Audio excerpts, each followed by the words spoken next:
truth is this: every time you ascend to a new level, something inside the world awakens to test you. The air gets thinner, the temptations grow louder, and the universe begins to whisper in your ear, "Let's see if you really mean it." Because the higher you climb, the more the world wants to pull you back down. And make no mistake, it doesn't always come as a storm or a sudden fall. Sometimes it comes as pleasure, as comfort, as the warm hand of lust that tells you to relax because you've earned it. It comes as the soft voice saying, "You deserve a break." It comes as the drink that promises peace, the distraction that offers dopamine, the night out that erases the progress you bled for. That's the paradox of progress. The better you become, the more dangerous the battlefield becomes. When you were weak, the enemy didn't bother with you. But now that you've built strength, now that you've found direction, you've become valuable. And that's when the tests begin. The temptation of pleasure. You'll feel it. The pull of instant gratification. The lust for attention. The craving for something that gives you a hit right now. Because your brain doesn't care about your legacy. It only cares about survival. And survival doesn't ask for greatness. It asks for comfort. That's why lust will disguise itself as love. That's why alcohol will disguise itself as peace. That's why your phone, your vices, your distractions, they all disguise themselves as connection. But in truth, they drain the soul. They rob you of focus, of momentum, of the sacred fire you were meant to wield. The dopamine trap isn't just about addiction. It's about identity. It makes you forget who you are. It convinces you that short bursts of pleasure are better than long-term fulfillment. It makes you chase flashes of feeling instead of foundations of meaning. And every time you give into that cycle, you weaken the part of you that was destined to lead. The isolation of growth. When you decide to rise, people will fall away. Friends who once celebrated your ambition will start to resent your silence. The ones who told you to live a little will question why you've changed. But they don't understand. You had to change. You saw what they couldn't. You saw the cost of comfort. Tightening your circle isn't arrogance. It's survival. Not everyone deserves access to your frequency. You're not abandoning people. You're protecting your energy. Because some people feed your growth, and others feed off of it. In this era, isolation isn't punishment. It's refinement. You're not meant to blend in. You're meant to sharpen alone. Every moment of silence, every night of discipline, every rejection of the easy path, it's all forging a version of you that's untouchable. You have to be okay with being misunderstood. Because the world glorifies excess, not excellence. It worships consumption, not control. And when you refuse to indulge, they'll call you cold. When you reject distraction, they'll call you obsessed. Let them talk. They don't understand that obsession is what builds empires, the modern battlefield. We live in an age where the mind is under siege. They're not after your money anymore. They're after your focus. Every notification, every advertisement, every glowing screen, it's a weapon. A weapon designed to fracture your attention, to exhaust your willpower, to keep you docile and distracted. You think you're choosing entertainment, but entertainment is choosing you. It's mapping your habits, predicting your weaknesses, feeding you exactly what keeps you still. That's not coincidence. That's design. So when you feel the temptation to scroll instead of build, to drink instead of think, to chase instead of create, remember this: you're not lazy. You're targeted. The system doesn't want you free. because a free mind can't be controlled. But GrimFace, we see through it. We're not here to blend into the noise. We're here to rise above it. Every day you choose discipline over desire, you win a war the world doesn't even know exists. Every time you say no to easy pleasure, you reclaim another piece of your sovereignty. The warrior's path. You will be tested, not once, but constantly, because the universe gives more only to those who can handle more. Every new height demands a higher version of you. Every level of success demands a stronger level of restraint. Your challenge isn't external, it's internal. Can you resist the impulse that steals your momentum? Can you stay focused when temptation surrounds you? Can you keep moving when the world tells you to slow down? That's what separates the wanderers from the warriors. There's nothing wrong with wanting more. More clarity, more control, more peace, more power. Don't let the weak convince you otherwise. You were not built to settle. You were built to conquer the parts of yourself that crave the easy way out. The future belongs to those who can delay gratification, who can sit in silence while others chase noise, who can stay sober-minded in a world intoxicated by illusion. The time ahead. We're heading into a harder age. The distractions will multiply. The temptations will evolve.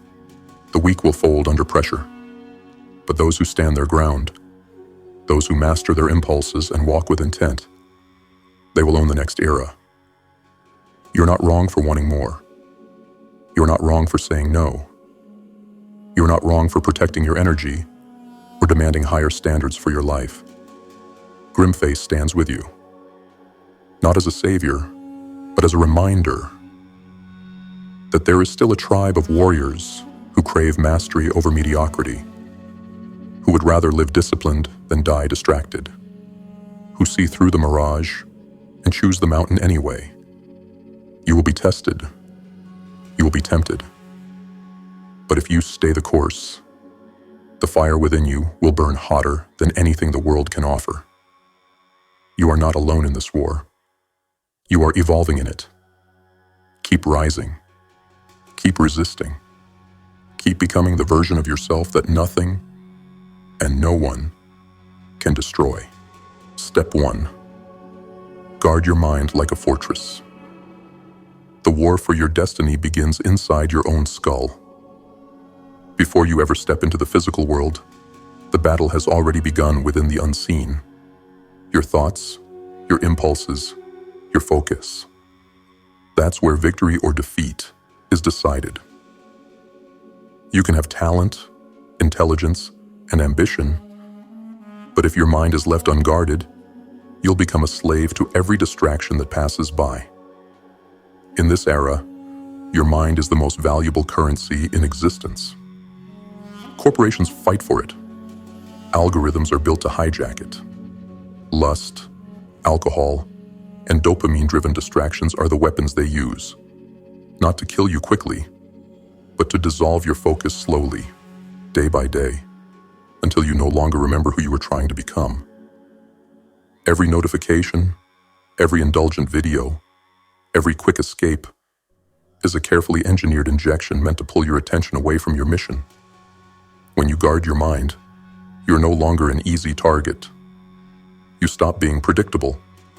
You stop being profitable to the system that feeds off your impulses. And that's when you begin to reclaim your power. Understand the enemy. Most people lose because they don't even realize they're under attack. They think distraction is a symptom of laziness. It's not. It's a strategy used against you. Every second your focus drifts from your purpose, someone else profits from it. You must become aware of what's pulling your attention and ask yourself, who benefits from this? That drink that keeps you numb? The apps that drain your time? The music, the gossip, the sexual imagery flooding your feed? None of it is an accident. It's a psychological assault designed to keep you pacified, dependent, and dreaming instead of building. Once you see the pattern, you can't unsee it. Awareness is the first weapon in your arsenal. Fortify the gates. Guarding your mind means learning to close the gates. Your eyes, your ears, your tongue. These are entry points to your subconscious. They shape how you think and who you become. The words you consume, the images you scroll through, the people you listen to, all of them are pouring data into your brain. You have to filter ruthlessly. If it doesn't serve your growth, it doesn't belong in your system. Unfollow the accounts that glorify indulgence. Stop entertaining people who drain your energy. Turn off the constant stream of stimulation. Because silence is not empty, it's where you rebuild. Create daily rituals that strengthen your mind instead of polluting it. Wake up without immediately reaching for your phone. Spend the first few minutes of your morning in silence. No noise, no messages, just breath and awareness. That stillness is how you anchor yourself in a world designed to scatter you. If you master the first 60 minutes of your day, you'll already be ahead of 99% of people still fumbling for dopamine. Train the inner guard. Your thoughts are not random. They're programmable. Every repeated idea becomes a belief, and every belief shapes your behavior. The mind is a garden, and if you're not planting intentionally, weeds will grow by default. You must train your inner guard, the part of you that watches thoughts without becoming them. Meditation is not weakness, it's weaponization. When you sit in stillness, you begin to see your mind's chaos from above instead of drowning in it. You start recognizing which thoughts belong to your mission and which are foreign invaders. Journaling is another weapon. Write down what's trying to control you, the urges, the distractions, the self-talk. Name them. When you name your enemy, you strip it of power. Over time, you'll start to see patterns, the times you're most vulnerable, the habits that lead to weakness, the triggers that drag you back into indulgence. Once identified, you can neutralize them. And remember this, your mind is always listening. Every word you say about yourself, every label you accept, it programs your identity. Stop declaring weakness over your own soul. Speak the language of strength, even when you don't feel it. Because what you repeat, you become. Build mental armor through ritual. A warrior doesn't show up to battle unarmored. So why do you start your day without preparing your mind? Every morning should begin with a ritual that solidifies who you are and what you stand for. It could be as simple as writing your goals, reading a passage that fuels your conviction, or spending 5 minutes in visualization. The goal is not perfection, it's preparation. You're setting the tone for the day, telling your mind, I am in control. Throughout the day, practice micro-awareness. Every time you reach for your phone, pause and ask, am I leading myself right now? Or am I escaping? Catch yourself before the drift begins. This is how you reclaim hundreds of lost hours each month. Your ritual is the difference between living intentionally or existing reactively. Discipline isn't about denying joy. It's about directing energy towards something greater than impulse. Command your environment. The final layer of guarding your mind is mastering your surroundings. Your environment dictates your focus. If your space is chaotic, your thoughts will be too. Clean your environment, simplify your workspace, and eliminate unnecessary clutter. Each item in your space should serve a purpose, either functional or motivational. Set boundaries with people as you would with noise. You don't owe anyone access to your peace. Energy vampires, the gossipers, the pessimists, the indulgent. They are open doors for chaos. Close them without guilt. Your focus must be treated as sacred ground. Not everyone deserves to step into it. The reward of mental sovereignty. When you finally guard your mind, you'll feel something rare. Peace. Not the fleeting kind that comes from alcohol or sex or dopamine. The kind that comes from mastery. The kind that can't be bought or broken. And with that peace comes clarity. You'll begin to see the truth about people, opportunities, and yourself. You'll stop reacting and start creating. You'll stop needing stimulation to feel alive, because your purpose becomes your high. The mind that is guarded becomes a weapon. The man or woman who commands it becomes unstoppable. So start today. Shut the gates. Fortify the walls. Reclaim your focus. Because in a world built to keep you distracted, focus is rebellion. And rebellion is the first step to freedom. Step 2. Choose pain over pleasure. Intentionally. This is the law of the few. The few who understand that not all pain is punishment, and not all pleasure is reward. The world you live in wants you to reverse that truth. It wants you to believe that comfort means success, that rest means peace, that pleasure means happiness. But the longer you chase it, the more hollow you become. Because the truth is this: every time you choose the path of least resistance, you surrender a piece of your potential. Pleasure is the great deceiver. It whispers, "You've done enough." It tells you to take your foot off the gas, to indulge, to enjoy life. But pleasure without purpose is the slowest form of self-destruction. And the cruel part? It doesn't destroy you all at once. It kills you softly. One distraction, one drink, one cheap thrill at a time, until your fire burns out, and all that remains is the memory of what you could have been. So when I say choose pain over pleasure, I don't mean to live a miserable life. I mean to live a meaningful one. Because meaning doesn't come from what's easy. It comes from what's earned. The trap of the quick fix. We live in an age of dopamine dependency, an era where instant gratification has become the new drug of choice. Every app, every ad, every vice is designed to keep you comfortable in your cage. Lust, alcohol, endless entertainment. All of it promises escape, but none of it offers growth. That's the lie. It looks like freedom, but it's a leash. Your phone feeds you validation on demand. Your drink gives you courage on credit. Your vices make you feel powerful, but they own you in silence.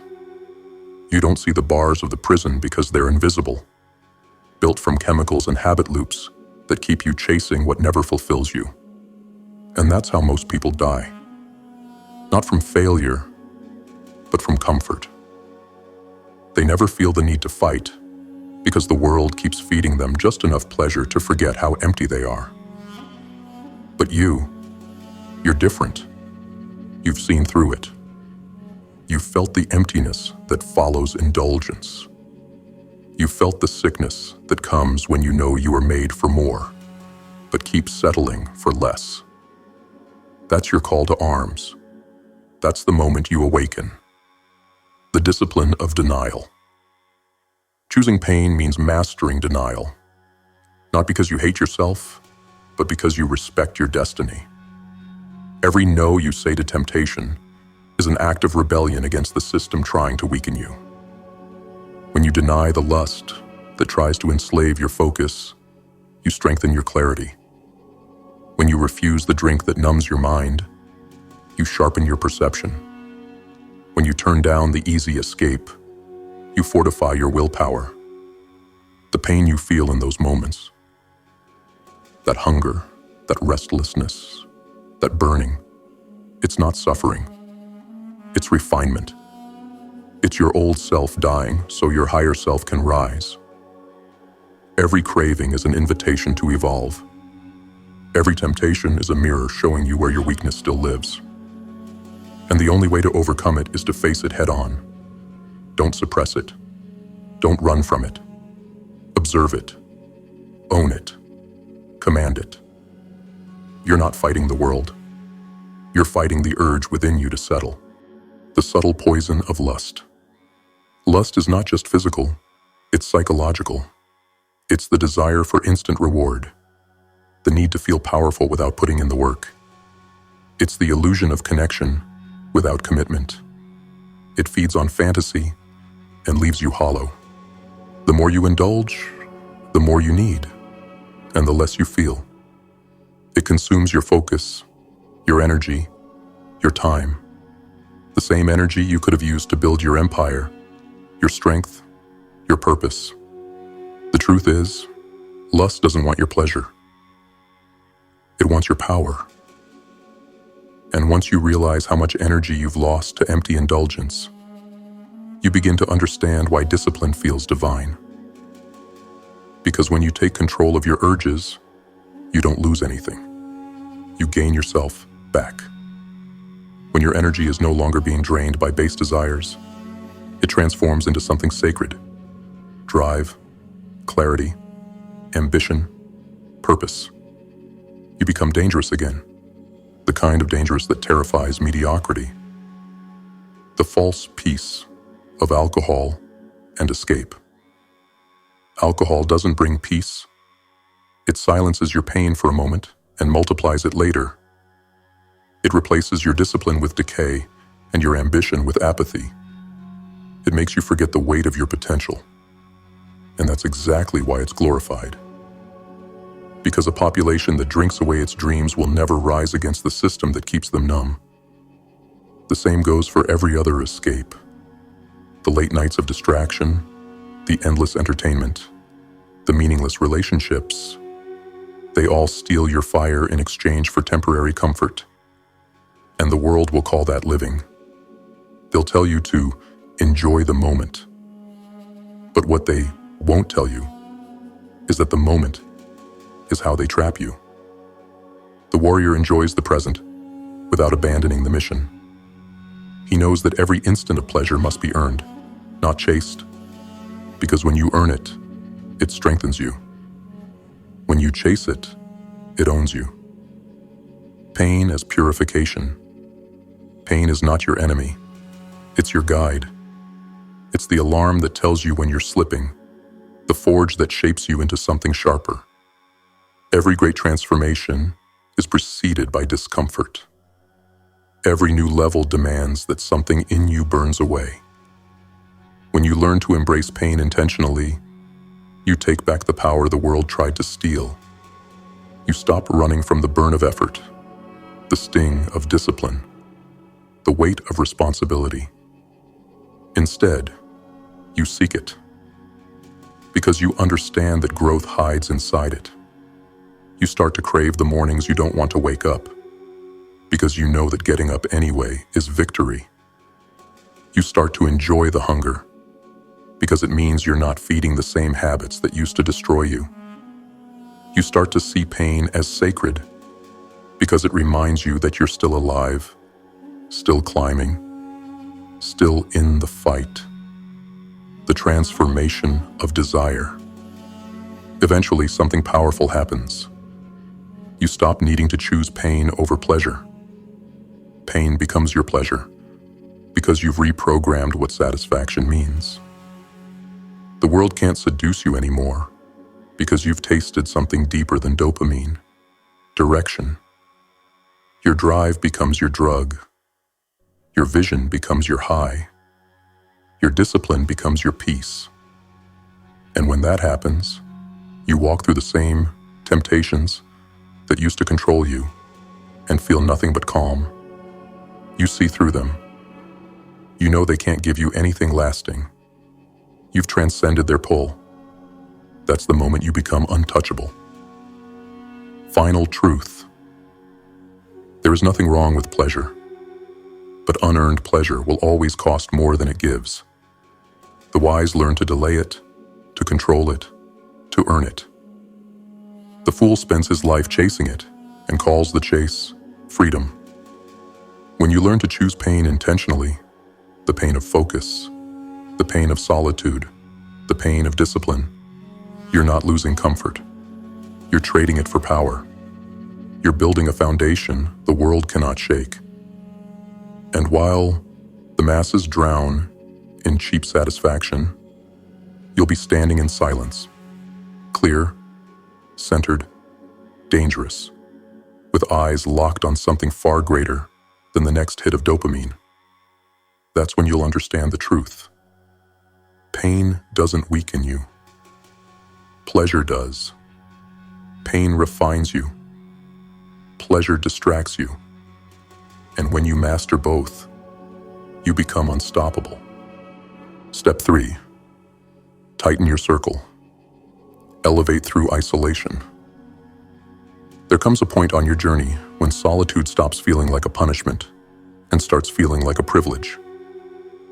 When you realize that not everyone who began the race with you deserves to cross the finish line beside you.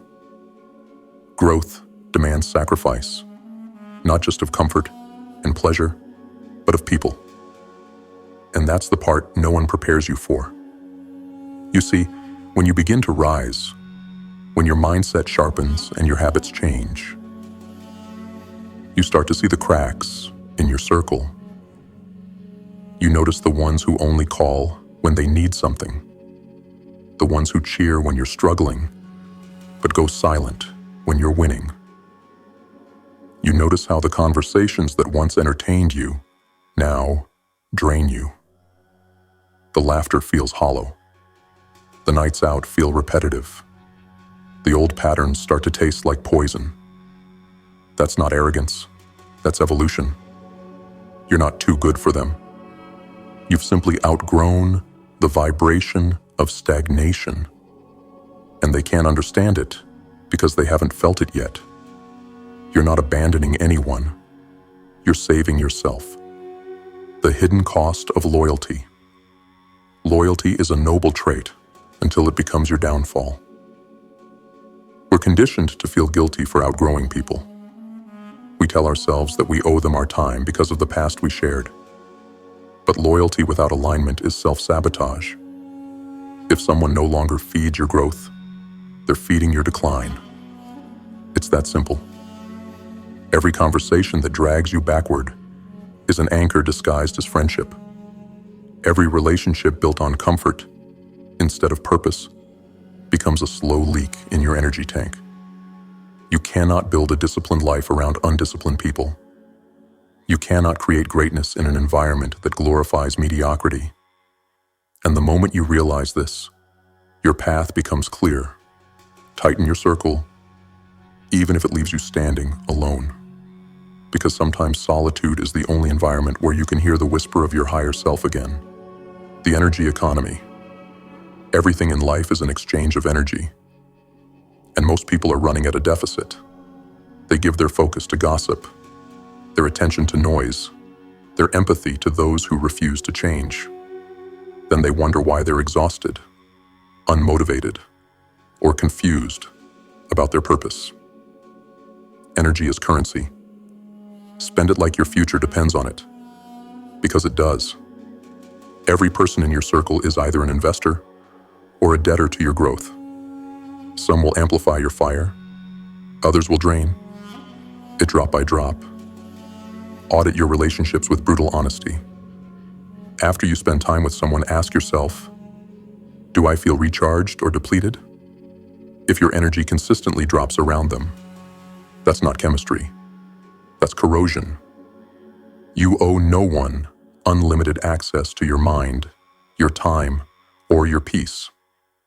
Stop financing other people's dysfunction with your attention. Protect your energy like a vault, because once it's gone, your clarity follows. The illusion of companionship. Most people fear being alone because they've never actually met themselves. They confuse solitude with loneliness, silence with emptiness. But the truth is, being surrounded by the wrong people is lonelier than standing alone in purpose. There's a unique kind of quiet that comes when you finally cut off the noise, when the constant chatter fades, and you're left alone with your thoughts. At first it feels uncomfortable. The silence will confront you with everything you've avoided. You'll feel the void that distractions used to fill. But stay there long enough, and something profound happens. Clarity arrives. You start to hear your intuition again. You start to trust your own judgment, instead of seeking validation. You realize that your company, your own company, was the one you were missing all along. You'll start to notice the peace that comes from not explaining yourself, the focus that comes from not entertaining nonsense, the freedom that comes from knowing you don't owe anyone constant access to your energy. That's when isolation transforms into elevation, the refinement of solitude. Every warrior must enter the desert at some point, the symbolic place of isolation, where there are no distractions, no applause, no comfort, only silence, work, and the self. It's in that crucible where you strip away the noise and rediscover who you are without external influence. You learn what truly drives you when no one's watching.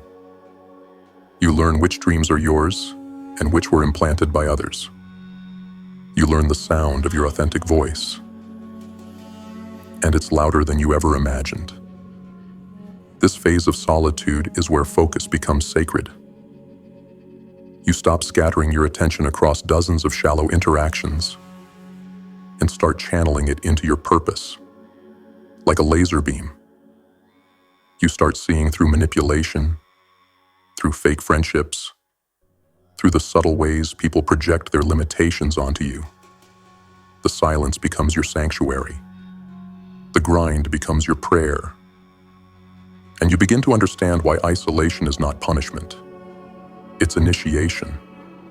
It's where the next version of you is built. The art of selective association.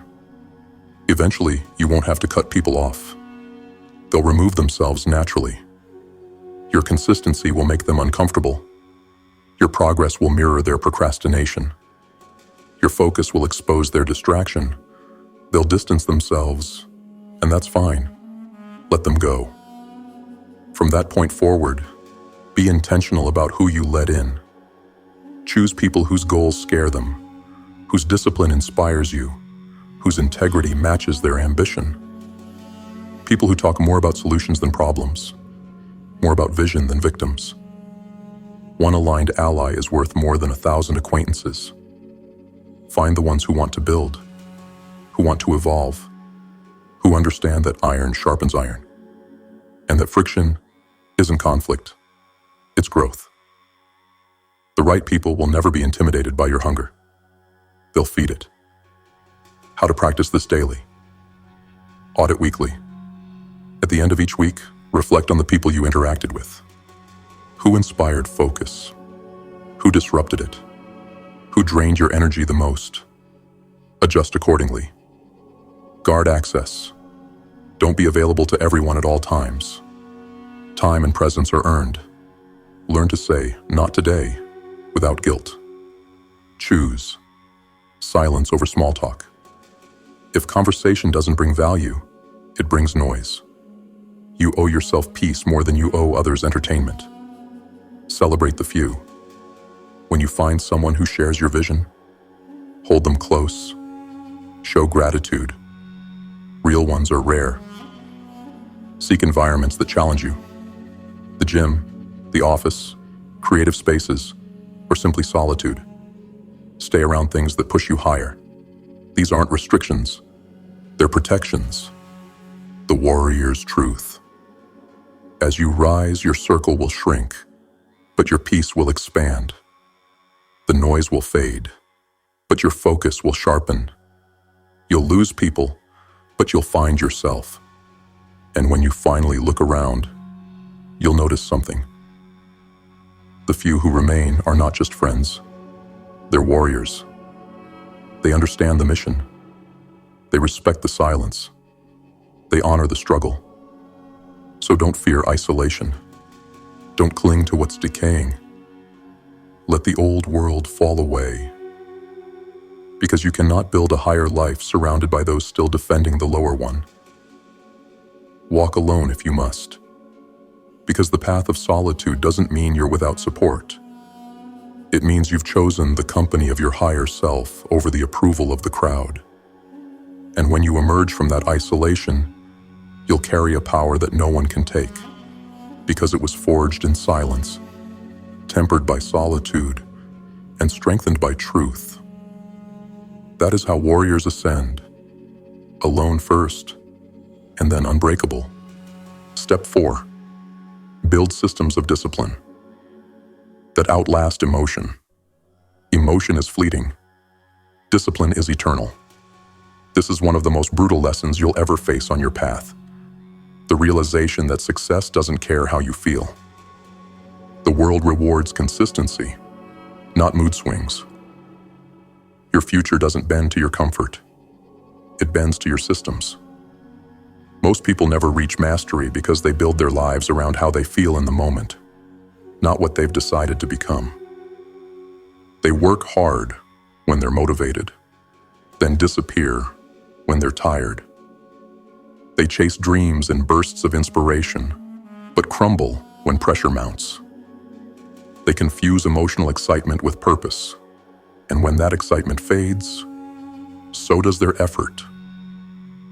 But the warriors, the ones who endure, they've built something stronger than emotion.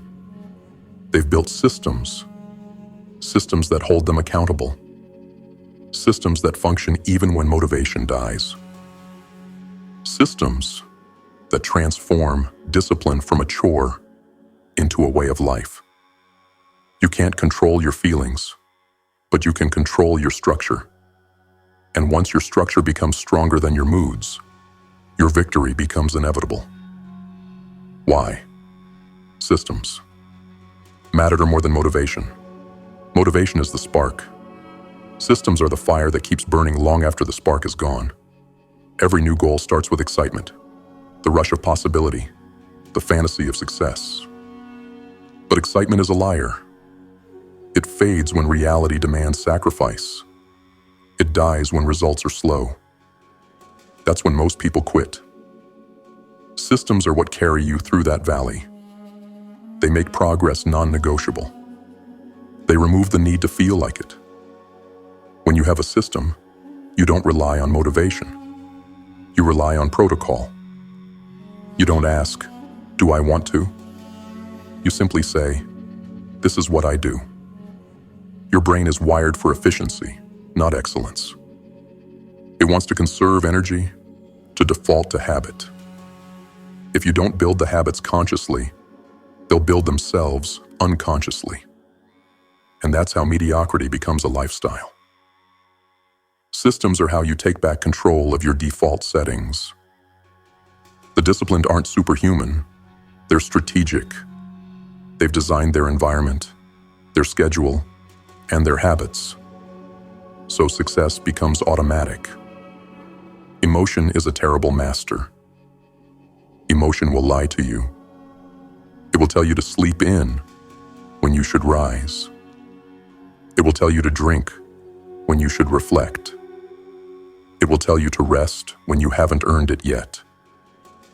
And if you keep obeying it, you'll become a slave to your impulses, drifting through life at the mercy of temporary feelings. That's how most people live. Reactive, inconsistent, soft. They chase high moments, then collapse into apathy. They call it listening to their body or trusting the flow. But deep down, they know it's just surrender. Emotion can guide you, but it cannot lead you. You must lead it. Discipline means feeling the same resistance everyone else does, but refusing to bow to it. It's showing up when you're tired. It's training when you're uninspired. It's working when no one's watching. Because you've decided that your word to yourself means more than your comfort. You cannot respect yourself if you keep betraying your own promises. That's why discipline is sacred. It's self-respect in motion. The architecture of consistency. To build a system that lasts, start simple but immovable. Don't create routines that rely on perfection. Create ones that reward consistency. Structure your day with clarity. When you wake, decide how your day begins. Not your phone, not your feelings. When you work, decide what matters most and attack it first. When you rest, rest deliberately, not as escape, but as recovery. When you eat, feed the body that feeds the mission. When you train, move as if your body is the armor for your mind. Make every act intentional. Routine is not monotony, it's mastery. Every repetition becomes a brick in the fortress of your future.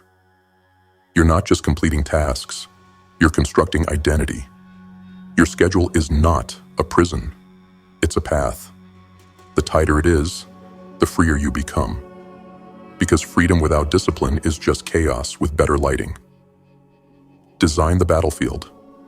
If you want to win consistently, stop relying on willpower.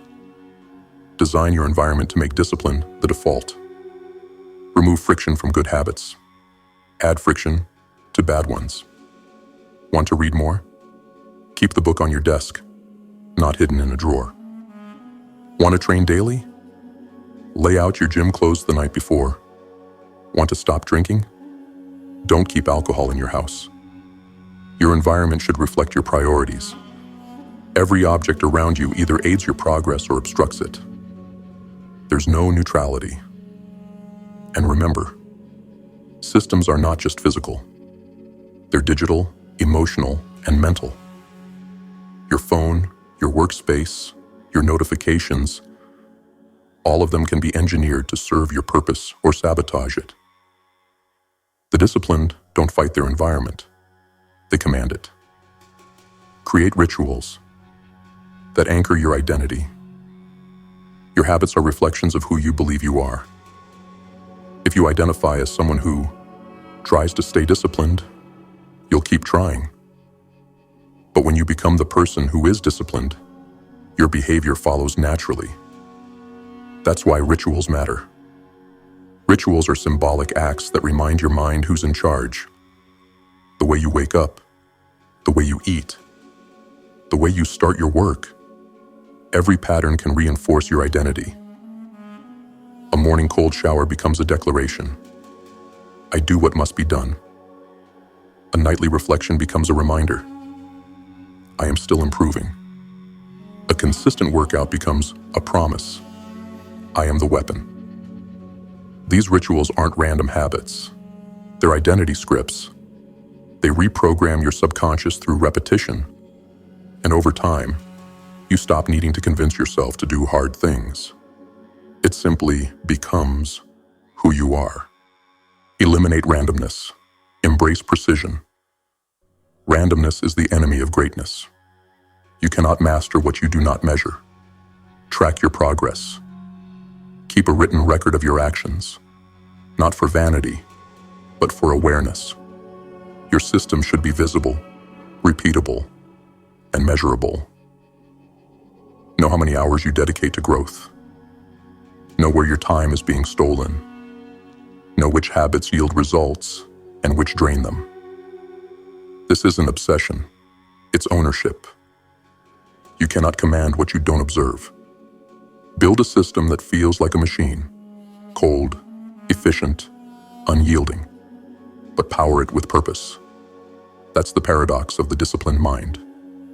Emotion fuels the vision, but structure executes it.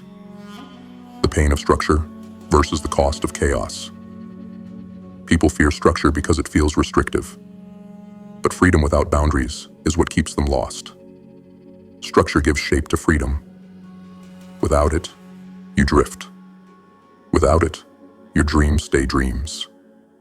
Pain will exist either way. The pain of discipline or the pain of regret. Discipline is painful in the moment, but it strengthens you. Regret is painless at first, but it corrodes you from within. Every choice you make feeds one of those pains. Choose wisely. Automation of mastery. When your systems become automatic, your life transforms. You no longer need to think about doing the right thing. It just happens. Like breathing, like instinct. This is where freedom begins. When discipline becomes your default state, life becomes simpler. Decisions take less energy. Focus becomes effortless. You become dangerous. Not because of aggression, but because of consistency. Most people quit halfway through transformation because they mistake boredom for failure. But boredom is the threshold of mastery. Once your system becomes dull, you've reached the point where growth is hidden inside repetition. Keep going. That's where greatness lives. Be the machine with a soul.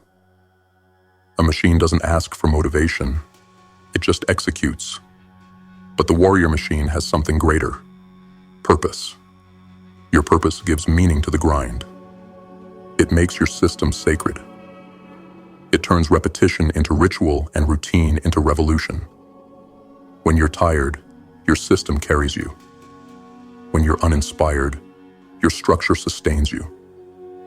When you're broken, your habits rebuild you. You are not meant to live at the mercy of emotion. You are meant to command it. Build your life like an army base. Precise, disciplined, unshakable. Because when the storms come, and they will, emotion will fail you. But your systems will not. And in a world where everyone is chasing feeling, you'll stand unbent. Because you built a life that functions whether you feel unstoppable or feel nothing at all. That is the difference between the ordinary and the relentless.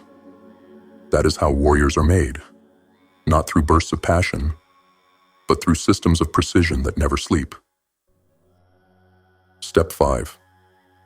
Embrace the tests and rise through them. Every time you reach a new level, life will test you, not to break you, but to prove that you belong there. Every challenge, every temptation, every obstacle that emerges after progress isn't a coincidence. It's confirmation. Confirmation that you've stepped beyond your old limits, and the universe is now asking, can you hold this new power without collapsing back into who you used to be? That's the part most people misunderstand. They think the storm means they've done something wrong. Number. The storm appears because you've leveled up. You're being tested not for punishment, but for purification. The truth is, you can't evolve without resistance. You can't grow without pressure.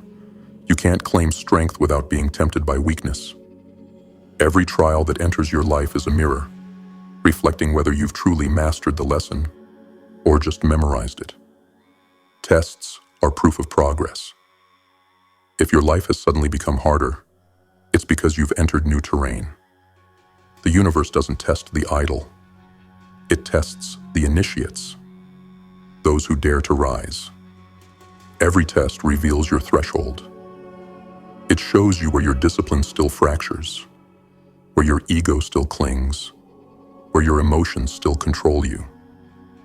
And when you start to see tests as part of your ascension instead of interruptions, everything changes.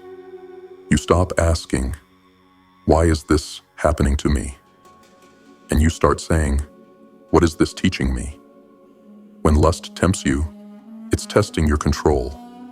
When money tests you, it's testing your integrity. When adversity hits, it's testing your belief. The warrior's path is full of these moments. You don't escape them. You outgrow them. The law of spiritual resistance. Every action that leads toward greatness awakens equal and opposite resistance. The moment you set your intention to grow, unseen forces will rise to challenge it. That's not bad luck. That's spiritual law. The more you pursue mastery, the more the old version of you will fight to survive. Your comfort zone will disguise itself as logic. Your old habits will whisper that maybe you've done enough. People from your past will reappear, dangling old pleasures in front of your progress. These aren't coincidences. They're resistance checkpoints.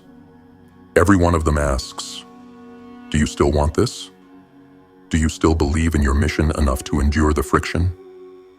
Those who fold under that pressure don't fail because they're weak. They fail because they misinterpret the test. They think it's punishment when it's actually promotion in disguise. Pain, temptation, and hardship are the tuition fees for strength. You can't graduate without paying them. How to recognize a test. Tests rarely come with a warning label. They arrive disguised as detours. The temptation to skip a workout. The urge to break discipline just once. The sudden comfort of a toxic relationship returning at the exact moment you're lonely. That's how the test operates. It doesn't appear as an obvious enemy. It comes as familiarity. The same patterns that broke you before will return, wearing new faces, new excuses, new justifications. And if you don't stay conscious, you'll mistake repetition for coincidence. Here's how you'll know you're in the middle of a test. You feel an internal pull toward the easy path, even though you know it costs your progress. You find yourself rationalizing small compromises. You feel drained when around certain environments or people, but still feel obligated to return to them. You start convincing yourself that moderation with your vices is mastery, when in truth, it's relapse. When you sense these things, stop and breathe. That's your signal. That's your higher self whispering, we've been here before, and this time, we're not going back. Responding like a warrior. You cannot avoid your tests, but you can prepare for them. The warrior doesn't run when battle comes. He tightens his armor, steadies his breath, and remembers why he's fighting. You must do the same with life. When challenges appear, return to your structure, your systems, your solitude, your rituals. The same habits that built you will protect you. You'll be tempted to react emotionally, to fight anger with anger, pain with distraction, stress with escape. Don't. The test wants you to abandon logic and surrender to impulse. That's how it wins. Instead, slow down. Observe. Breathe. Every test carries information. It reveals what part of you still needs strengthening. Approach it with curiosity, not panic. Ask yourself, what part of my mind is being tested right now? What old wound is this trying to reopen? What would my highest self do in this situation? Answer those questions honestly, and the lesson behind the test reveals itself. Remember, tests don't get easier. You get stronger. The level of your challenges will always match the level of your potential. The temptation to return. Every time you pass a test, the universe will send one final temptation. The option to go back. Back to comfort. Back to the crowd. Back to distraction. And it will always feel safer because it's familiar. That's where most fall. They mistake familiarity for peace. They confuse stillness for safety. But going back never feels the same once you've tasted growth. The old world becomes too small for the new you. This is where you must burn the ships. The version of you that survived the fire cannot coexist with the one that caused it. You can't conquer new ground if you keep retreating to old territory. That's why the tests keep coming. Not to hurt you, but to strip you of the illusion that you can rise while staying the same. Transformation through fire. When you learn to embrace your tests, something changes inside you. You stop fearing the storm because you realize you are the storm. Every challenge becomes fuel. Every failure becomes data. Every fall becomes part of the climb. You start to understand that resilience isn't about never breaking. It's about never staying broken. The tests forge you. They harden you. They carve away the weaknesses that comfort would never touch. Pain reveals what distraction hides. Struggle reveals what still needs discipline. Temptation reveals where your faith still wavers. Once you see that clearly, you stop cursing the tests and start thanking them. Because without them, you'd never meet the strongest version of yourself. The reward for enduring. There's a certain kind of peace that only comes after pain. The quiet confidence of knowing you didn't fold when everything tried to break you. That's what the tests are for. That's the reward. You begin to move differently, speak differently. You stop reacting to every impulse. You stop chasing validation. You stop apologizing for your hunger, because you've proven to yourself, through trial and fire, that you can't be moved by the same things that used to control you. And that's the secret truth. The goal was never comfort. It was strength. Final command. From this point on, stop running from the tests. Expect them. Welcome them. When they come, stand tall and remind yourself, this is the price of evolution. The universe doesn't test the unworthy. It only tests those capable of more. And if you're being tested now, it's because there's more power inside you, waiting to be unlocked through struggle. Don't fold. Don't break. Don't go back. Endure the fire. Transcend the test. Rise through it until the very flames that once burned you start to illuminate you. That's the final transformation. That's when the student becomes the warrior. And that's when you stop surviving tests and start commanding them. Now you understand. Success was never the summit. It's the starting point of a greater war. The war to stay there. Every step forward will awaken resistance. Every new height will test your focus. Every breakthrough will summon temptation disguised as comfort. Lust, alcohol, cheap dopamine, the illusion of peace. The moment you begin to rise, the world will try to sedate you. It will whisper, "You've done enough. Take it easy. You deserve to drift." That's how most warriors fall. Not in battle, but in boredom.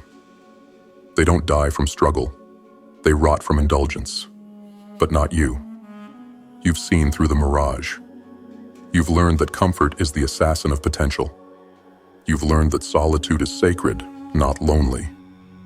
You've learned that systems outlive emotion, that pain is purification, and that the tests are proof of your evolution. You are not here to chase pleasure. You're here to command power. And power only answers to discipline. So guard your mind like the last fortress on earth. Refuse the quick fix, the shallow pleasure, the easy escape. Tighten your circle until only truth remains. Build routines so sharp they cut through fatigue. And when the tests come, and they will come, face them head on, unshaken, unbroken, unwavering. Because you are not like the masses. You are not here to be comfortable. You are here to become formidable. When the world crumbles into distraction, you will stand as the outlier, calm in chaos, focused in noise, dangerous in silence. You will no longer chase peace. You will embody it. Not because life got easier, but because you got stronger. GrimFace was never a brand. It's a brotherhood. A signal fire for the few who refuse to die with potential still in their veins. So when you feel the weight of temptation pressing down on your focus, when the world tries to dull your edge with comfort, remember this: you are being tested because you are becoming. You are being challenged because you are chosen. You are being refined because the weak cannot survive what's coming, but you can. And in the end, when the smoke clears and the distractions fade, it won't be the loud who endure. It will be the disciplined, the ones who stayed sharp while others fell asleep.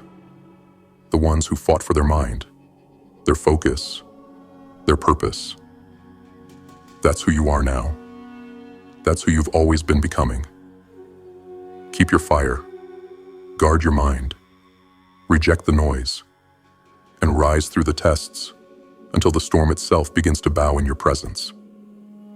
This is your era of becoming unbreakable. GrimFace stands with you, not to lead you, but to remind you. You were never ordinary. You were forged for war. And now, it's time to win it.